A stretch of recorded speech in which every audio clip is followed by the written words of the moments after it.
Hey guys, it's honestly nighttime. Shout out the Erdtree's a couple days away now, and I'm really excited, as I'm sure a lot of you guys are. We've been waiting for 2 years for this DLC, and it's been looking really promising. Um, and it looks like it's going to cover a lot of plot points that were missing from the base game, and hopefully bring a lot of clarity to things. Because my problem with Elden Ring is that the world is beautiful, and the world building is amazing, and a lot of the mini side quest stories are great, but there's a lot of ambiguity surrounding the main events of the game. And I really hope that this DLC clarifies that. In this video, I just want to talk about my wish list and theories for the DLC. I'm just going to be talking about things that obviously it's really late in development right now, so a lot of these things won't be added, but I think it'd still be fun to talk about for FromSoft's future games, or maybe if Elden Ring 2 or another Elden Ring DLC. I know Miyazaki said he probably won't do it, but uh, it sold 28 million, or what, 25 million copies now, so that's absurd. That's crazy. Um, but yeah, I'm just gonna talk about my wish list and theories, and I just wanted to clarify this is gonna be a spoiler-free video. I know everyone has their own idea of what a spoiler is, so I am only gonna be covering things that From Software has officially released, namely the gameplay and story trailer. I won't be covering any of the B-roll footage that they gave content creators this past week, nor will I be covering anything from the Red Bull event. But yeah, let's get into it. So a while ago, when Elden Ring revealed that they're gonna drop their trailer, I tweeted about my wishes for this expansion. And I'm not gonna hark on it too much because a lot of the topics in here I'm gonna cover and repeat anyway in this video. But one mini plot point I wanted to talk about was the whole thing with Mikkel and the Eclipse and his work at Castle Soul to try to um, basically grant Godwin a true death. I really thought that plot point was interesting. I loved it, man. Um, I like the characterization of Mikkel and how it kind of, he's a nice guy and he's trying to help his stepbrother from his accursed fate. I also really like the mausoleums that are on the world and their design, and also how they house the dead demigods. And I hope we get more information about um, a lot of those specific demigods that maybe didn't have a chance to shine in the base game. I know that we're introduced to Mesmer, which is another demigod. But I'd really like to hear about the ones in the mausoleums as well. Um, I know Queen Marika said that you know if her children weren't to make anything of themselves, whether a god or a lord or whatever, that she would kill them um, after the shattering. Um, so maybe these people aren't the most interesting, but I'd still like some details. All right. The first thing I wanted to talk about is basically Marika's ascension to godhood. Miyazaki confirmed that this DLC is gonna have a big focus around Marika's kind of origins, her origin story, and how she became a god, and basically the start of the Golden Order. Um, and as you can see in this picture from the story trailer, Marika reached into a womb and grabbed these golden thread things. I don't know if they're little specks of grace or parts of the Elden Ring. When she's holding this up, the Elden Beast theme plays. But to me, I believe this is basically Marika becoming a god. Uh, and what I mean by that is, I think Marika's godhood is characterized by her, basically, her and Radagon becoming one. Um, I think that's like a big thing about her power, or of being a god. Uh, because as you can see here, that whole America and Radagon plot point wasn't really explained very well. We don't know if Radagon's his own entity or if he was always a part of America. Um, I was very split on it for a long time. I used to think Radagon was a descendant of the Giants. Uh, as you can see from the Giants' red braid item description, it's saying Radagon despised his own red locks because every giant had red hair. And there's just a bunch of red hair symbolism throughout the game. Obviously, there's the fire giants, and then, namely, there's the misbegotten. These people that are left over from the Crucible with red hair. Uh, And one of them even finds Radagon's sword, which add insult to injury. But no, I used to think that maybe they were separate people. Radagon was from the mountaintop of the giants, and he kind of merged with America during her godhood. Um, I don't know how I feel about that theory anymore. I'm starting to believe that America was her own person, and then Radagon kind of joined into her. Um, and I believe that because in this picture that she's ascending to godhood, you can see she has her blonde hair. And I don't know if this is just the lighting, but it looks like it's kind of turning into the dark red that Radagon has. Um, so yeah, and I remember hearing a theory that Radagon might just be a manifestation of America's like internal thoughts and struggles because obviously being the what's the word? Like the person that created the Golden Order. She has a lot of hate towards the Crucible era and Omen and that kind of the like. And I'm starting to believe that Radagon is a manifestation of that kind of bygone era. And it's basically just like America's internal conflict rising up into her psyche. I think that's a really interesting theory. Um, I don't know how I feel about the timeline though, because this is her becoming a god, and I believe this is before the Golden Order, so it's before Godfrey, and then it's before her marriage with Radagon. But maybe this is just she had these like kind of prejudices beforehand, and then now it became prevalent. Uh, Another thing I wanted to talk about was what this whole fucking tree thing is. You can see that I believe this is going to be the Erdtree before it became the Erdtree. Uh, it's just like this mass of bodies and bloody limbs, as you can see here. It's really fucked up.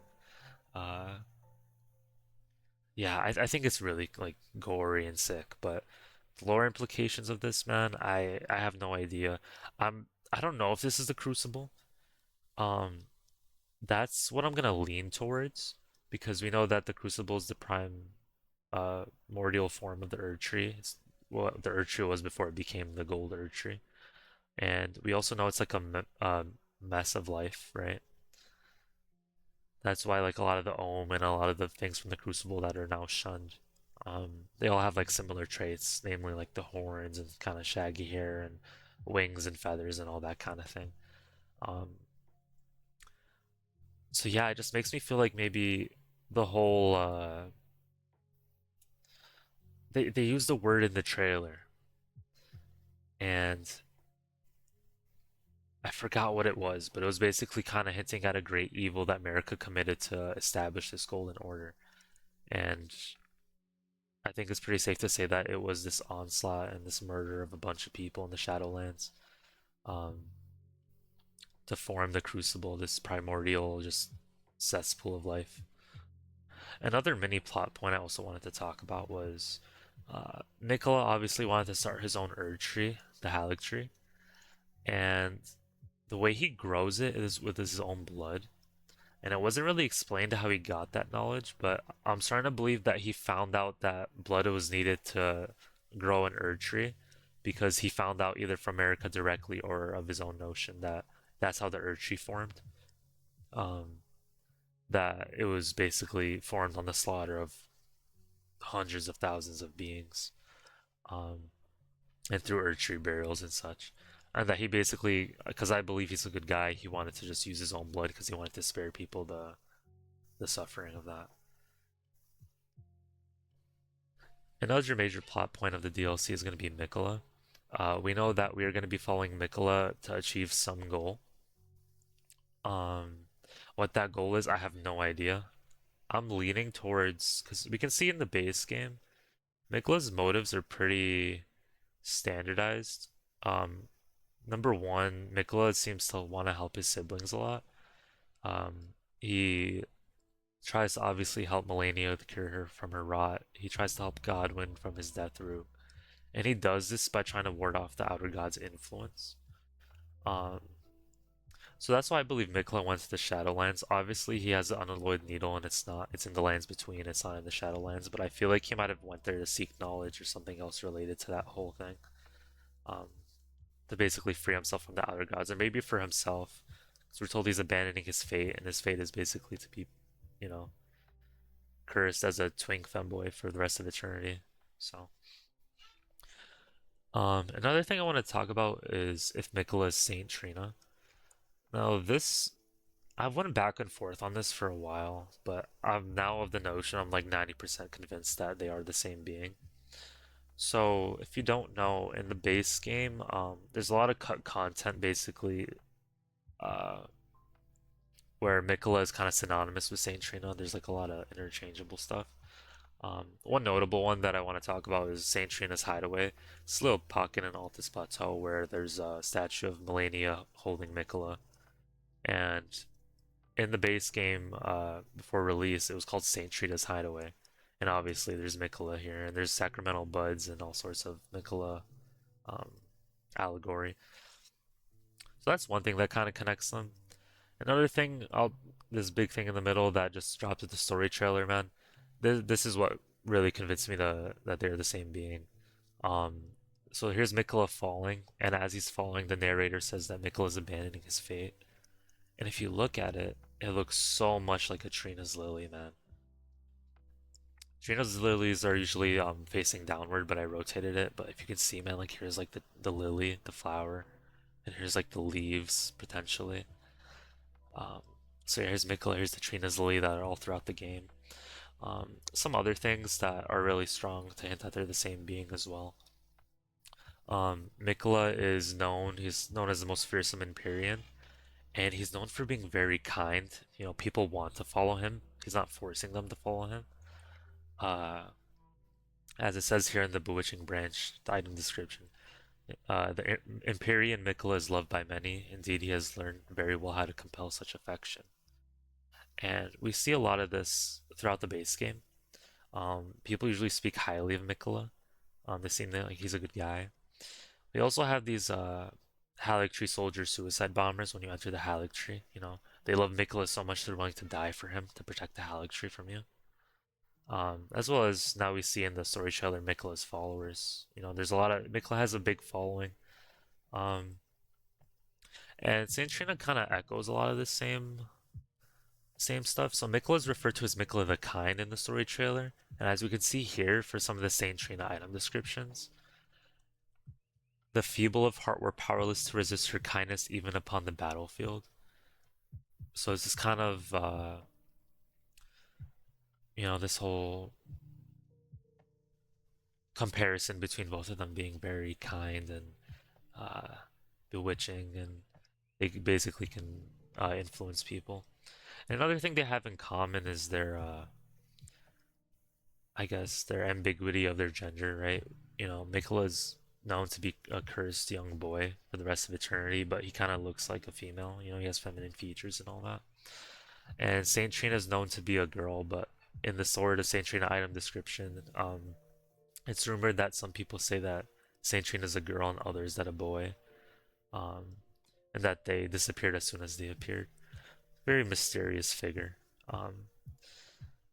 But yeah, this can hint that Saint Trina and Miquella are the same person. Obviously, we see this duality between male and female being the same person, like I talked about earlier with Radagon and Marika.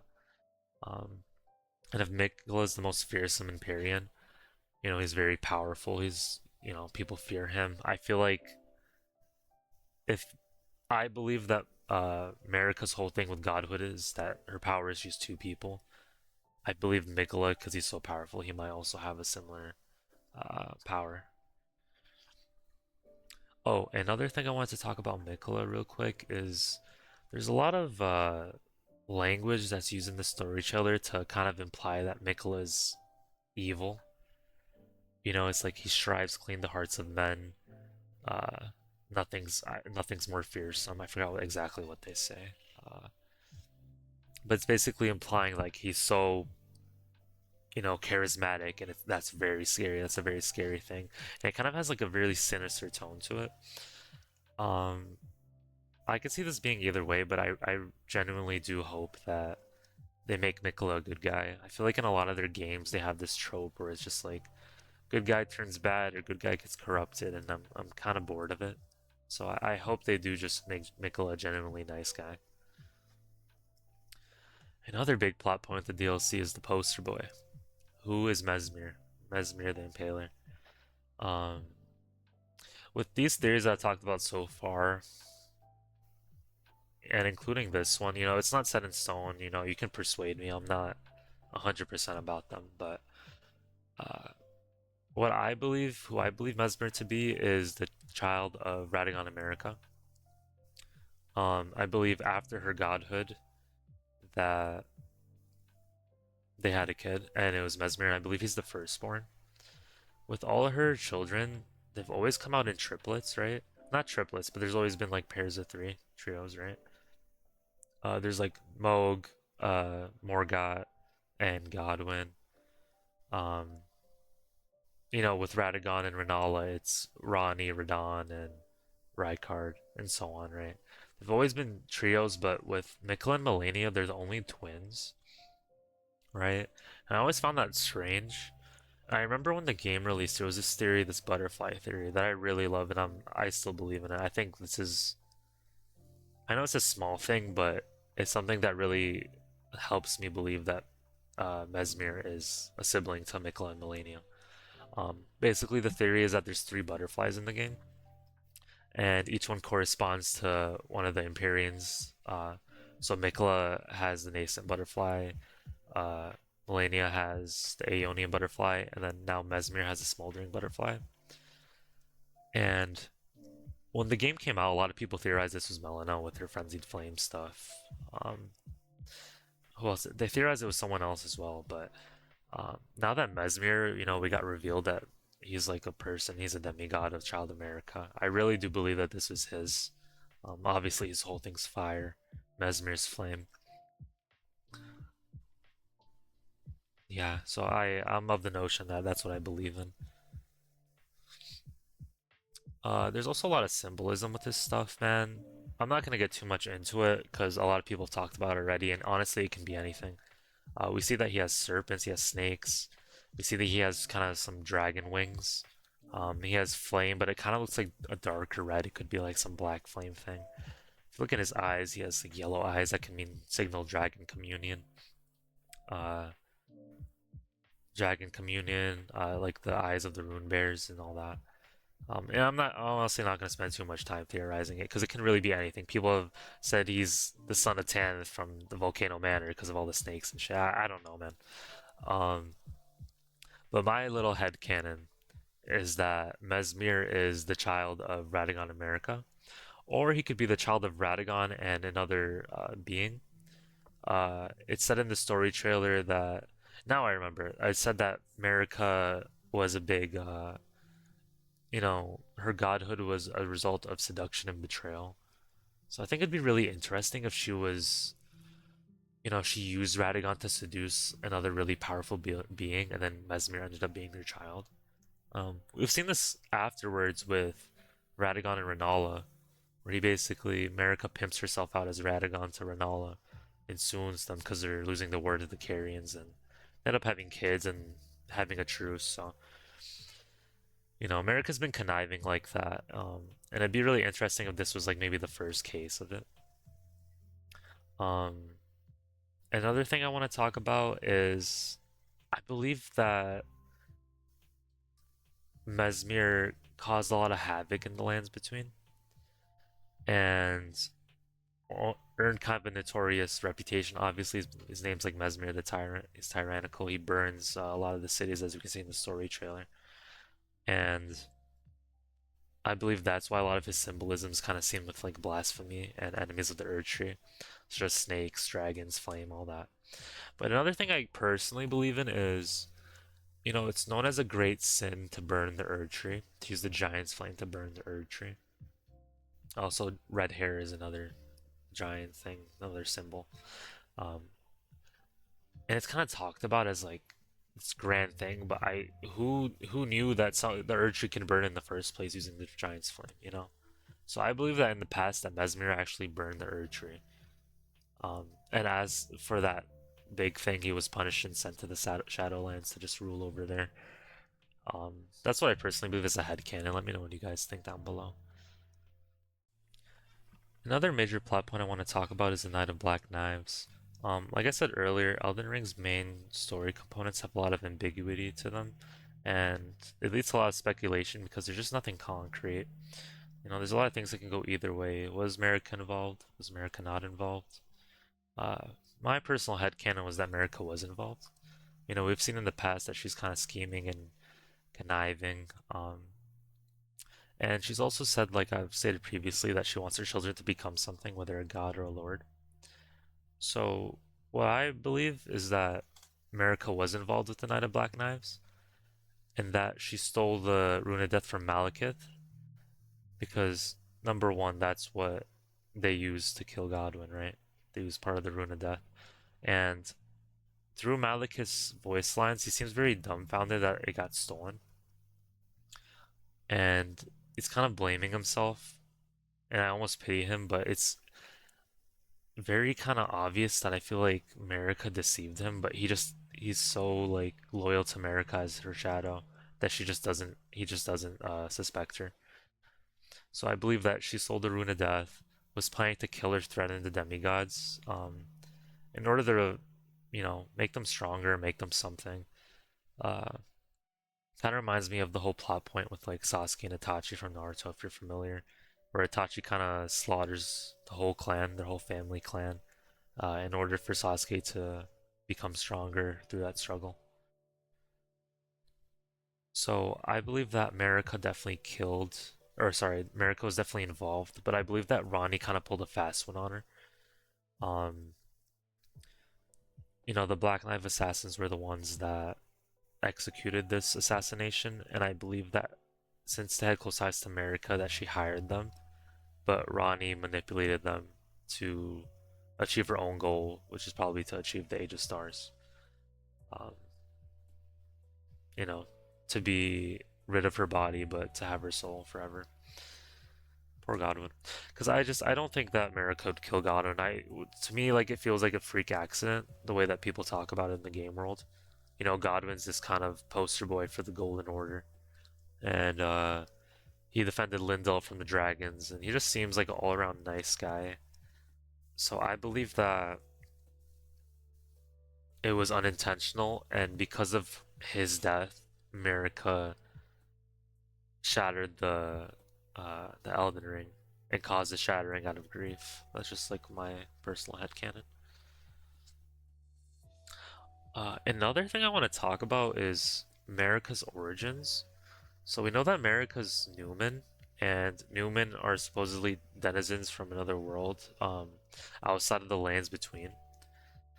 And it's really strange. I don't really know their origins, but there's a lot of things hinting for them to be either the same people as the Nox, or either the Nox or the Newman are a descendant of one another. They're both like matriarchal societies. All the Black Knife assassins are females, and the Nox have the Night Maidens, which are the highest position there. There's also the two eternal cities of Noxella and Nokron that are underground. Um, But these Eternal Cities share a lot of the architecture with the Lost Eternal City in the Deeproot Depths. So what I believe happened was that Estelle obviously took the night sky away from the people in the Deeproot Depths. And I believe due to that Gothic architecture it's really similar to the things in Nokron and Noxtella. Um, that there were actually Nox/Newman living here, and that they were uprooted to live outside of the underground area, and probably on the surface, um, where they became the Newman. That's just one theory. Another theory is they could have just originated from the Land of Shadows and are maybe descendants or distant relatives. Okay, now here's my gameplay wish list. These are just like all bullet points. Dude, we need new fucking Torrent skins, man. I'm so sick. I think Torrent's cool. It's a cool design. It's like this little mountain goat straight out of like a fantasy game. But after like my fifth, sixth playthrough or whatever, it's so boring and you spend a lot of time on Torrent. Whereas games in like other games such as Red Dead, you can customize your mount.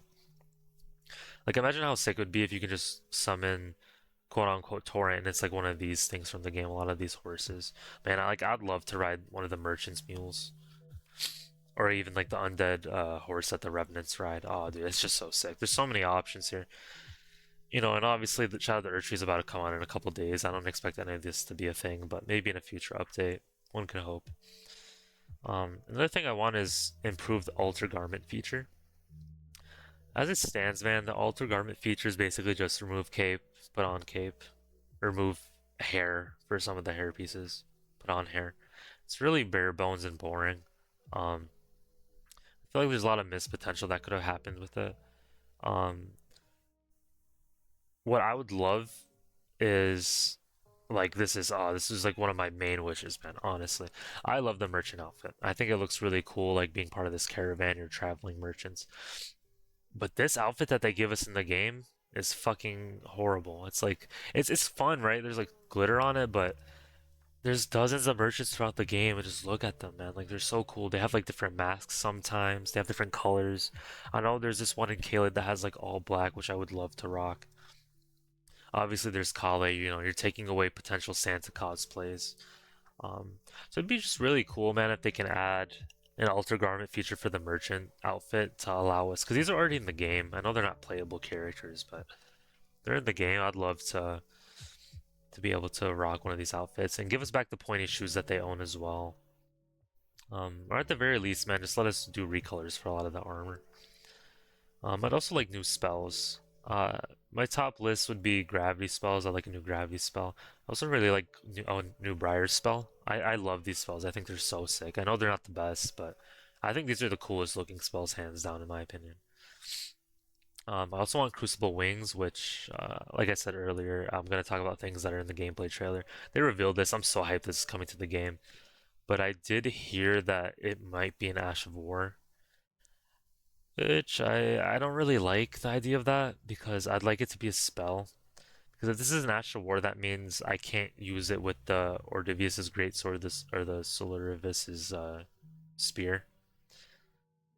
And because those are somber smithing weapons, I can't put this Ash of War on it, which is kind of annoying then. So it means I have to switch weapons to use the cool winged Ash of War for like a Crucible Knight cosplay.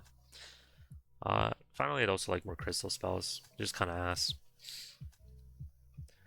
Other things I'd love a Sekiro boss rush in this game, man. That's one of my favorite features they added in any of their games. I love this boss rush that they added to Sekiro. Sometimes I just go back and just go through all the bosses for fun. Um, and I feel like a game like Elden Ring, Sekiro didn't really need it, to be honest. It's such a short game. You could finish in like 6 hours, maybe with the Shura ending, or just rush through a lot of the bosses.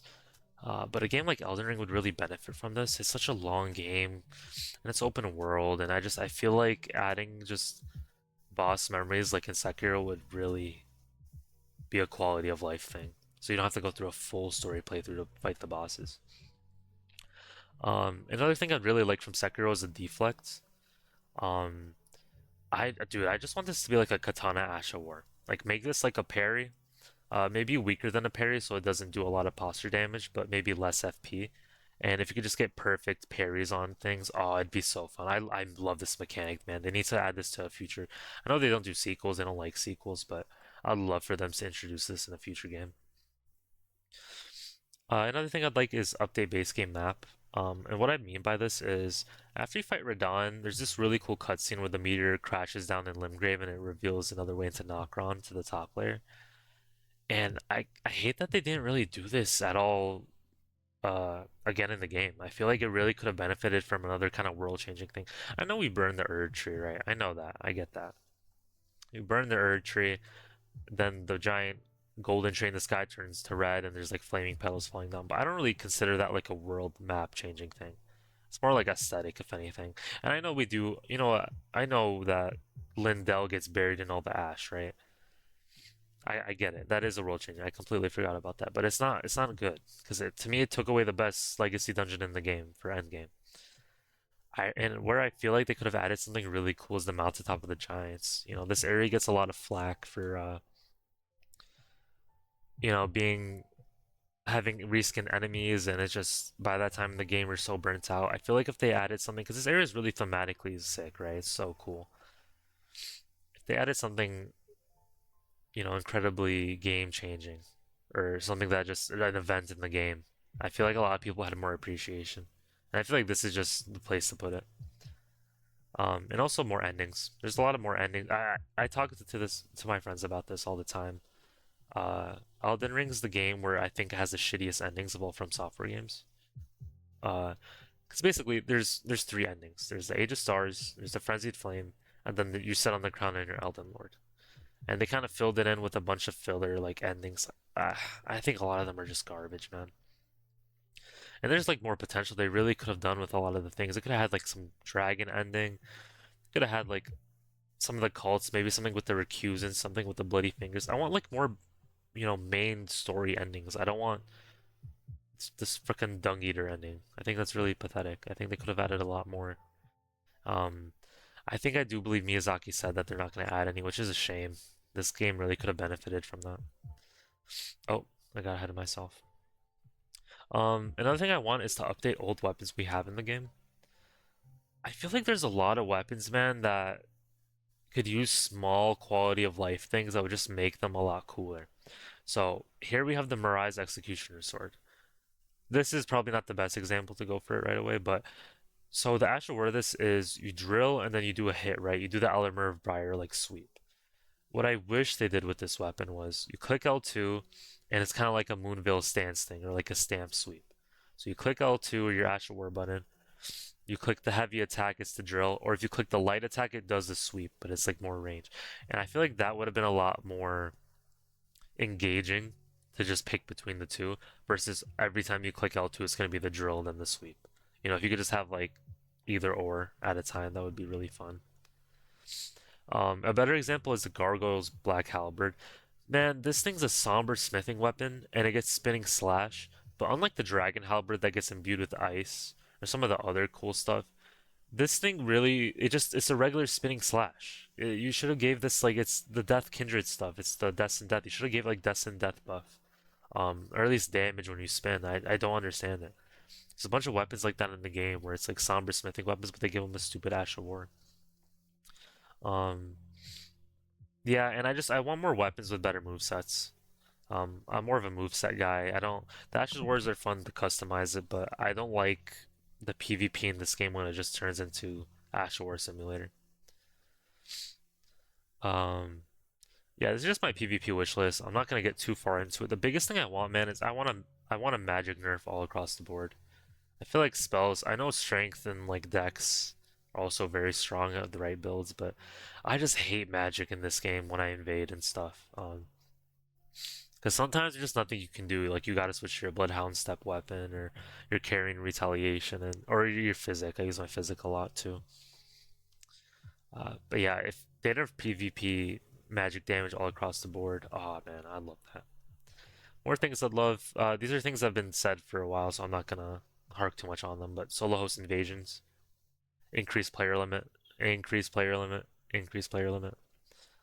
Factions or covenants, and I hate the idea of poise.